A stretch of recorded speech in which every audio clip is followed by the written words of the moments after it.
Hi guys, last video here and the windshield's going to be done. What we need to do at this point in time, we've created this offset plane. We have drawn this rectangular piece with filleted edges and used the offset tool to create the smaller view. We've used the mirror tool to draw these little tabs here quickly and easily. We have 6 of them, so that's all done, right? It's time to take this thing and extrude it upwards into the windshield. But the problem, you'll notice, is if we look at the windshield from the front, it's curved. So how far do we extrude it? Do we extrude it to like here, or do we extrude it to this height, or this height? Isn't going to stick through, or isn't it not going to make it all the way there? That's a very confusing thing, right?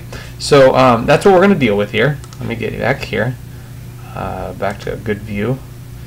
Let's see, kind of like that one right there. That's a good view, okay? And what we want to do then is, well, first of all, let's click on Extrude, okay? And you're going to notice that when we go to select our profile, you're going to see here that it doesn't like to select the tabs, right? And so before we go through here, we're going to have to do a quick little thing. It's called the trim tool, okay? So I'm going to go back into this sketch real quick. Double click on it, okay? I'm going to go and look at this sketch, and I need to go and use the trim tool, which is right here. I'm going to cut out this little portion of line right there. You're going to see it's dotted. It means that's the piece you're going to cut out. Just get it out of there, right? Is it working?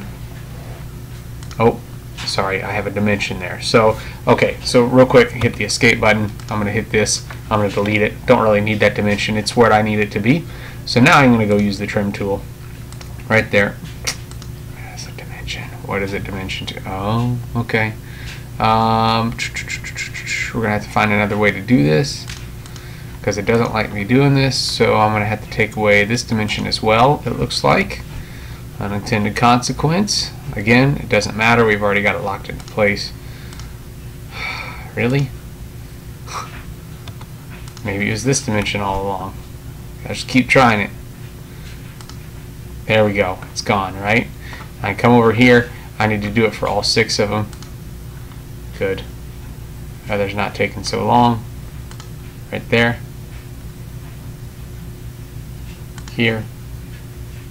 5 and 6. 6. Yep, it doesn't like me doing that one either, does it? Right there.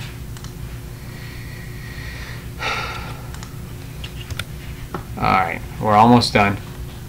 Trim.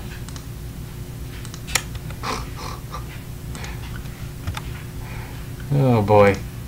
It's turning into a longer video than I want it to be. Here we go. Alright, so good. We're done. Now, you'll notice what happens is whenever I come back over to this view here, when I go to extrude, whenever I hover over this, it selects the whole thing instead, right? So just something to keep in mind, okay?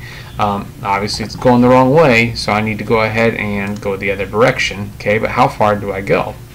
Well, the nice thing about the extrude tool is you don't just have to pick a distance. There's a drop down box here, so we're going to take a look at that really quick, and you'll notice that it says then here's some options we have. I can extrude a distance. That means that every single point of that is going to go the same distance out, which is why it looks the way it does right now. But I can also say I want to take it to the next face. And if I say to the next face, it's automatically going to cut off when that line hits, like, say, a curved feature, right? I can also do things like curve to, extrude it to a certain point, so I can pick a point. I can say extrude between 2 points. I can also say extrude all the way through something, which is good whenever like, you're cutting a hole that goes all the way through an object, okay? So in this case, we want to use to next. And you'll notice here that it conforms then to the curve of the windshield. I click OK. Check that out. My part is done. There's one last thing I want you to do before you stop this video. I want you to take this work plane, which is right here. I want you to just click on it, right click, choose visibility, and uncheck it so that way it doesn't appear. You don't need to see it anymore.